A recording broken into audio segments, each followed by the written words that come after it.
I think you've captured it really well, Scott. So a week ago when we were on, I was explaining that we are moving toward a very uncertain agreement. This would be rocky, and then also but the driving force that's driving things for Trump, and then also Iran's leverage, is that we're running down our oil inventories. So one of the big things we learned this week is both of those are true. Okay, so we're going forward there. This is incredibly rocky. This can fall apart for a variety of reasons, almost at a moment's notice, and you've seen on again, off again, just as you have just described it. And also, President Trump was forthright when he said that what is driving him are those oil inventories running out. So for weeks, I've been talking about this. I've been laying out these as the core issue that is facing the world, President Trump. And this is, in fact, now you couldn't have had it more definitively validated than that. So we are really seeing those frameworks in action, but we're also seeing something that's important as well. And that's what I really want to talk about today, which is the importance of what we're seeing is the battlefield is now shifting to the negotiations. The negotiations are becoming a tool for Iran to gain power. But it's important that I think before we get into the details, we talk about the importance of having the right framework for understanding these negotiations, because that's what I have observed is cloudy, maybe not altogether missing. I don't want to go that far, but it's been very cloudy. And I think it makes it hard to understand where Iran's red lines are, where, how important is Lebanon? Are they really going to close the straits for Lebanon? All those issues are not just about eavesdropping on their internal communications. They're about the framework to understand this. And that's what I posted this morning on the escalation traps, Scott. It's a piece that gets into all the details, but it does it from the lens of what's the framework so people can understand this going forward. And this is what like our Intel folks need to, sort of there's framework A and there's framework B, and which of the frameworks is Iran really operating from? Okay. So basically, the framework that I think we are operating from in much of the world, the world's traders are operating from, is a business deal model where the basic understanding of most people, and you see this in JD Vance, you see this in a lot of the financial discussion, is we want the straight open so we don't go off the financial cliff, the economic cliff that President Trump is talking about. And what's it going to cost? Just tell us what's the price. You see, the strike price. I think that is why JD Vance talks about here's all these great benefits that are coming. He's talking about the strike price in a business deal. And if this was a business deal, that would make a lot of sense. So I'm not, and there's clearly 300 billion is money. a hell of a bargain. 300 billion, hell of a bargain. Well, and then you couch it, do you really offer that? It's like with the house, you're really going to get the really nice furniture or not? I mean, it's sort of that idea. But it's important to understand that that is a lens that makes sense here as a business model, but it's not the only lens, and I don't think it's the most powerful lens to understand these negotiations and then where things could actually go awry. The other lens is a balance of power lens, power politics, where negotiations themselves are tools to shift the balance of power toward one party or the other.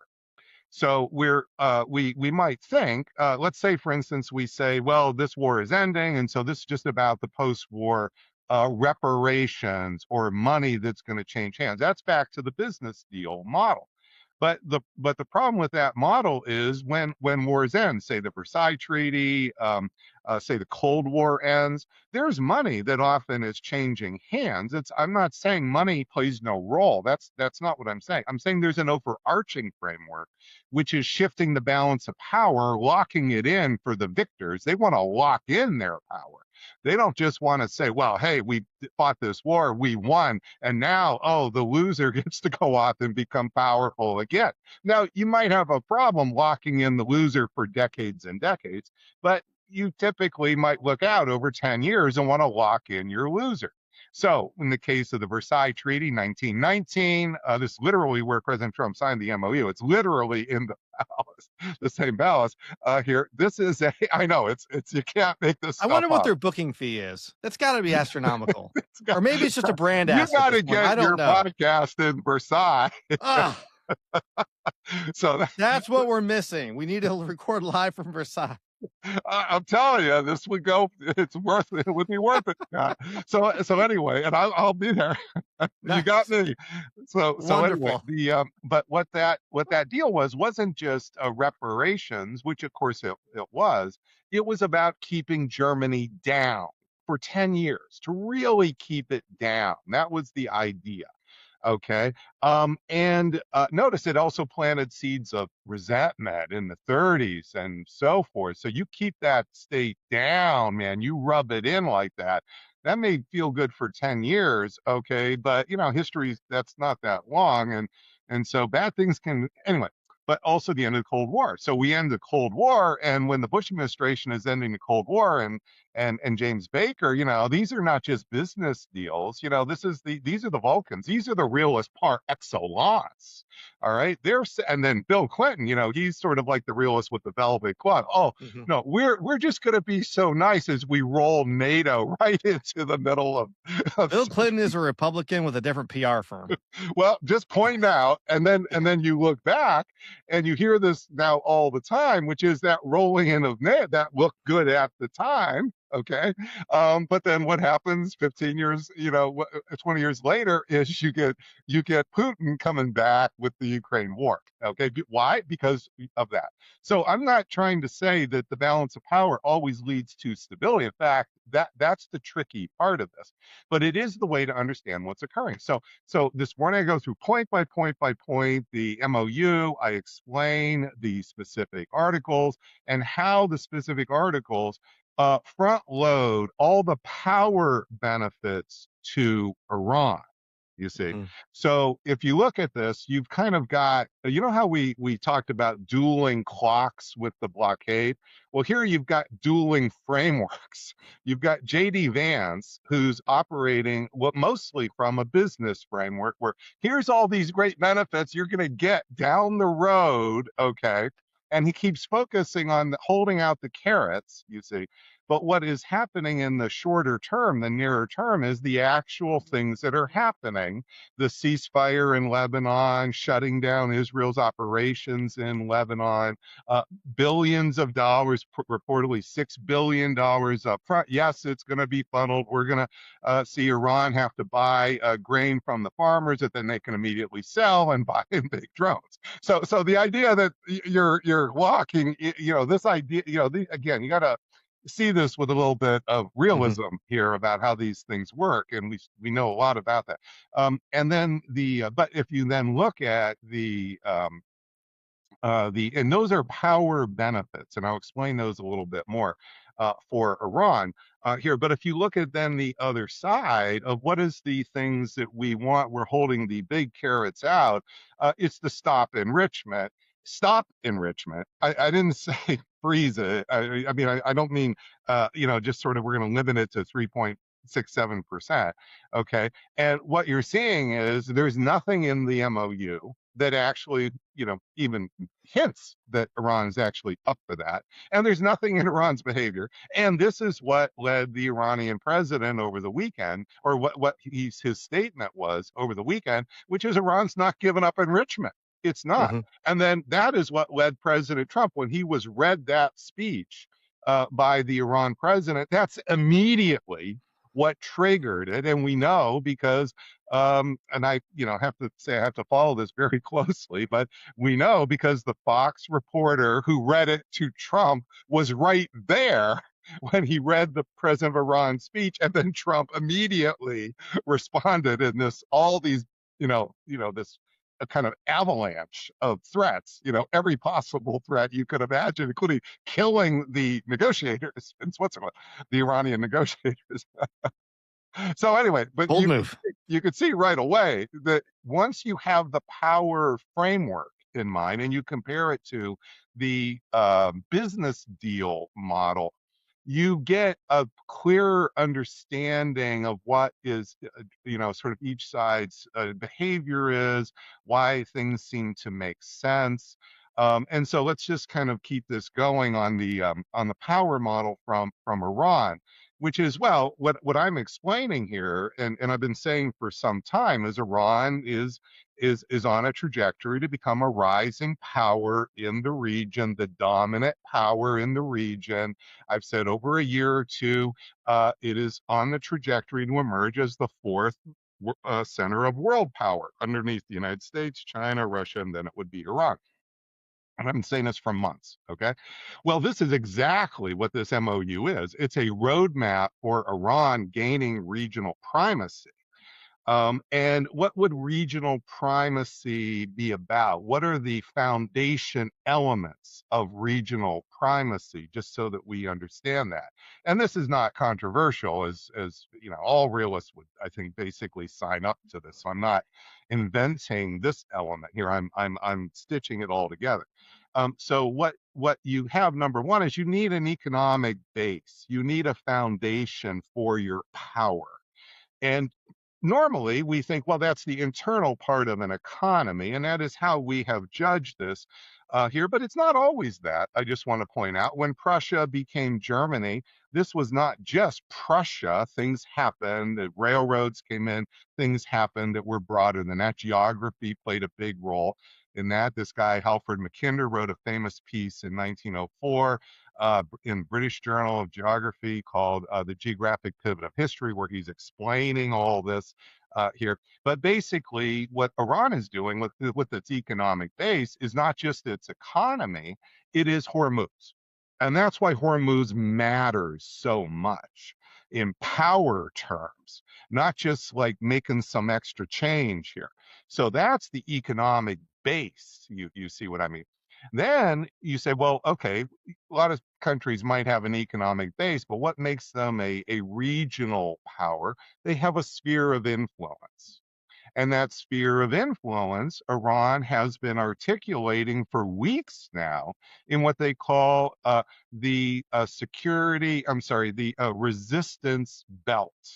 And that belt, resistance belt, your listeners can Google that, I'm sure, and they will find this by the IRGC spokespeople in various ways, different generals, the leader, for instance. They mean from the Mediterranean to the Red Sea to the Gulf. That would be Lebanon to Yemen to Hormuz. Now, why would you want that sphere of influence? Why not have a wider sphere of influence out to, say, Egypt or something like that? Why not have a narrower sphere of influence, such as Hormuz to Kuwait to Saudi Arabia? The reason is because of oil. It keeps coming back to the power, the connection to the power base, which is the economic base, which is oil. So your listeners are also hearing, oh, Iran, we're going to bypass Hormuz. We're going to have all these pipelines built through Syria. We've already got the UAE building more. We've got Saudi Arabia more. We're going to get out through Suez. All this stuff is all coming, right? And therefore, man, we're just going to be diminishing Iran. Well, Iran's following all that. This is not being lost on Iran here. And at least that's from a balanced power framework. What you're seeing is going from the Mediterranean through the Red Sea, through the Gulf here. This is an arc. You see what I mean? And it encircles all of those pipelines. Yeah. Convenient, right? And what do Funny you how that need? works. And what do you need to make that really work? You need Lebanon Hmm. because you need the coasts. And what do you need? You need Hezbollah. So Hezbollah, you could say, oh yeah, this is just like ideology and minor issue here, and it's a trivial issue. President Trump seems to think this just, oh, we'll sweep this little thing under the rug. It's the minor issue. Well, if you're going to become a regional power, an actual achieve primacy, then you want this. And I put out, and Scott, I know I'm putting out a number of detailed analyses now, but on the Professor Pape Substack, I put out a very detailed analysis about how in the coming year or so, or maybe two, Hezbollah can start to use drones with area denial to shut down Israel's ports. Israel's Hmm. ports, you see, not just northern Israel. Yeah, yeah, yeah. It's detailed, 2,500 words. Really analyze it, show you how this could actually happen. It's not a. This is a serious set of issues. You see what I Yeah. mean? At the Water's Edge is supported by Gray Zone Advisory. Gray Zone helps businesses and organizations understand geopolitical risk before it becomes a crisis. If your company is exposed to conflict, supply chain risk, defense markets, or international instability, Gray Zone provides executive briefings, strategic analysis, and decision support to help leaders understand what is changing and what to do next. Learn more at grayzoneadvisory.com. Well, we can that's right there, like playing all this through, and I'm sure I know you've thought about this in detail, and so have a lot of folks I've spoken to. How is Israel still a state, or what does that state look like 10 to 15 years from now? Oh, it's Because they in deep seem like trouble. they are in a pickle. They're yeah, they're in deep trouble. They're so it and the reversal couldn't be more stark. Before the war, they were the rising power. You could even call them a rising regional hegemon here. Now it's Iran that's the rising power on the trajectory. I would keep wanting to use that word toward regional primacy, regional hegemony. And for Israel, they are hurt in multiple ways. Number one, and this is being accelerated through the MOU negotiations, there's a giant wedge that is being driven between the United States and Israel. And as J.D. Vance said, the United States is the only major country now that's an ally for Israel. And it's the world's, he called it the world's superpower. I think China might want to beg to differ about that word, but nonetheless, gigantically important country, the number one center of power in my view. And so what you see here is that this wedge is now, and this is dangerous for Israel because it's not just about the MOU. It aligns, the wedge Iran is driving aligns with the wedge in the US body politic that has emerged with 60% of the public.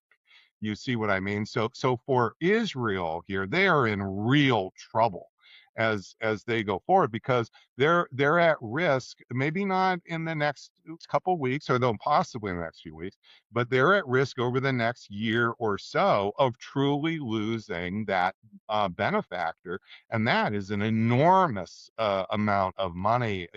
As again, I'll just quoting J.D. Vance. 2/3 of the interceptors Israel has, America makes. We ship it over. We provide the money one way or the other. So this is an enormous loss for Israel. The second big problem Israel has is that, as I was just saying, is the consequences of the mass drone revolution.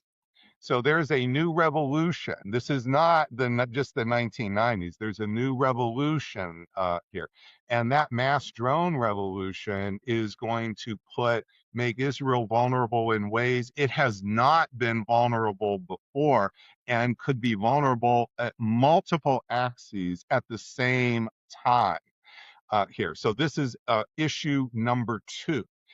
Issue number three is Israel has alienated and done so, like, year after year after year, most of the 500 million Muslims who live in its neighborhood. so so it has picked a fight on the school ground, where it was. it had its big benefactor, the bully here, who was the actual, big guy on the school ground who was protecting it, and so it was the little one picking a fight. Now the big one's gone away. There's more of the other ones to come at it, and Yeah. and it's still just 7 million Jews in a sea of 500 million Muslims. So you add up those three elements, Scott, and this just is not good for Israel over time. I think Israel's going to have a hard time keeping its 7 million Jews living there. This is going to become harder. Yeah. So, I mean, the U.S. over the years has essentially paid off Jordan and Egypt in one form or another to play nice with Israel. And things are pretty as amicable as they can be between those states right now. The U.S. has lots of great relationships. But actually, I haven't even thought about this. How is this conflict with Iran impacting the American relationship with Jordan and Egypt? And how much influence is America going to be able to use over those two nations as far as making them play nice with Israel when their own domestic populations have lots of grievances with the Israeli state? Yeah, so you just articulated beautifully, Scott, this business model where America has been trying to buy security for Israel as a business model. Let's give billions a year to Jordan, billions a year to Egypt, and that has gone some way. Again, I'm not saying that model has no effect whatsoever, but that was in a situation where there was a much greater balance of power in the region. Now, the balance of power is shifting rather dramatically in Iran's favor. And that is going to impact how Jordan thinks about the future, how Egypt thinks about the future. Where really is the future here, you see? And when we talk about being on the right side of history, this is what we mean with the balance of power. So, why did all those Eastern European states decide they wanted to join up with the EU? And this was true also, of course, Ukraine. Well, the United States was promising in the 90s it would guarantee their security. We were the growing hegemon in Europe. Here we didn't talk that way exactly, but that's how everybody understood it. So everybody else could make money under the American security umbrella. Well, now you have a situation where it's Iran who is in the position to offer security to so many of those states. America doesn't have that security to offer. It's been shown to be absent. You see, that's what's when America has shown it can't defend the UAE or Saudi Arabia or Kuwait or its own bases. This is an earthquake in terms of consequences here. And what it means for those countries, Egypt and Jordan, is they're going to be likely to tack more and more with Iran because could they really form a counterbalancing coalition with Israel, the United States? How would that looks completely plausible and maybe even on track before the Iran war. Now with the Iran war, that looks, I think, completely implausible. How would you justify this for Egypt and Jordan that now you're gonna go up against now the rising power? You see, that's a Yeah. lot. That's a lot to be asking of those states. Jordan's only what 6 million population, something like that. It's under 10. So it's not Yeah. these are not big countries. Egypt's bigger, 100 million, so maybe they can be a bit more independent here. But Jordan's in a very precarious, and they housed all those F-35s. I mean, oh my goodness gracious, Iran's not going to be looking at Jordan and saying, "Oh, sure, we're going to let you off the hook." Yeah, and you think about the Palestinian population that's living in Jordan as perpetual refugees, like I cannot imagine, even with an autocratic government run by a king, that they can push too hard on ignoring the Palestinian question and not have a full blown insurgency inside their own country, Yeah, exactly. which You're Iran is more than qualified to foment themselves. Like they are actually good at terrorism and insurgency. They're very qualified. You're exactly right, Scott. I mean, this is a situation that, when you look at it from Israel's perspective, is the greatest of the grand strategic disasters here. This is the one where you can actually look out and wonder, will Israel be there 10 years from now? Now, people say, well, no, they got nuclear weapons, they're going to fight. Then, Gavir, Smotrich, they're going to go down to well, the problem here is that use of nuclear weapons, the radiation ultimately will blow back on them. I mean, there's limits to what you can do with nuclear weapons. So nuclear weapons are not, we every time a state has looked into this, whether it's Putin, us in Vietnam, whatever, we always end up seeing the same results, which is the radiation clouds blow back on us, our allies, the friends, and this just is been the real problem. It's not just because we're goody two shoes and we don't want to hurt people. There's actually negative consequences that immediately happen. And now Israel, of course, has to make a decisions. Maybe they will ignore those immediate consequences, but they are going to come. They would be there, and that's the problem. Why this whole plan of Israel was a gigantic. The bids for hegemony, as wars of choice, rarely have worked out. What's helping Iran is they did not choose the war of choice. Israel and Trump chose it for them. So they get to project Iran as the victim, you see? And I just tell you, that's what Bismarck did. Yes, Yeah. poor Prussia. We're just Mm. the poor victim here. Napoleon III, that impulsive. I know we're at time, but can I ask you one more question? Yes. Okay. So you mentioned the Treaty of Versailles and all the punitive measures in it. Classic case. Hitler comes back, runs over Europe. Obviously bad. Is there a version of these negotiations where Iran pushes for too much and it creates so much resentment in other states in the Gulf, it blows back on them in 15, 20 years? Is there things that they need to not try to push too hard on? Well, yes, if they go beyond the clear red lines in the MOU. So the MOU is, for example, talking about the integrity, the territorial integrity of Lebanon. If they were to go further and demand the United States stop funding Israel as a part of its negotiation, this would start to get beyond the bounds of the MOU, and this would start to look like, again, this overreaching. And the fact is they may be able to get the United States to cut off the aid to Israel without doing that, but that's just one clear example of the possible overreaching, because they are human beings. So they don't have to be, they don't get to be, assumed perfect as we go forward. And this is but getting the states to agree on what is the balance of power going forward, Scott, that is the taproot of the uncertainty of this whole business in the middle of the escalation trap here. And until we actually withdraw the naval forces and those F-35, so we can. I'm sure we're starting to have plans to do all that, but until we actually withdraw them here, then we are in this current round of the escalation trap. And that what's the glue here is, can they really agree on this new balance of power that's going forward? Because this is the, like, call it the additional L. President Trump did accept a pretty big L here. But notice he's not too comfortable sitting with that L for more than a day or two. We saw it as soon as the Iranian president kind of smushed his, face in it. He was just right back, talking smack. Now, so far it's just talking smack. Okay. So that doesn't mean an actual smack.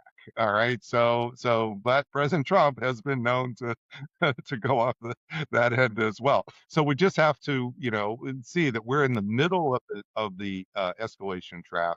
We can still see the contours of what it would mean to end. But in that messy middle game, here, this is what the dynamic is. That's what I'm trying to explain. There's an actual framework to help understand this. Awesome. Well, thank you so much for talking with us this morning. Look forward to chatting again next week. Uh, Seems like there's plenty going on right now to talk about. Oh my Very God. interesting, but also incredibly fraught. Seems like this. If something's going to go off the rails, this is about the time it's going to happen. Well, it could happen. You've seen it almost go off the rails. I mean, the IRGC, they did kind of pull back, but they did use, according to the Wall Street Journal, they did use their Navy to turn back some ships. So that's Hmm. in the Wall Street Journal. I'm very, much a professor. I want to see the actual evidence as much as I can, right? Nobody's going to be perfect, but the so it's not just the IRC just sent out a bunch of tweets. They apparently actually did something, and that's coming from the shippers. That's not coming. That's at least what's quoted in the Wall Street Journal. So again, got to start somewhere. Can you believe the Wall Street Journal? I don't know, but there you go.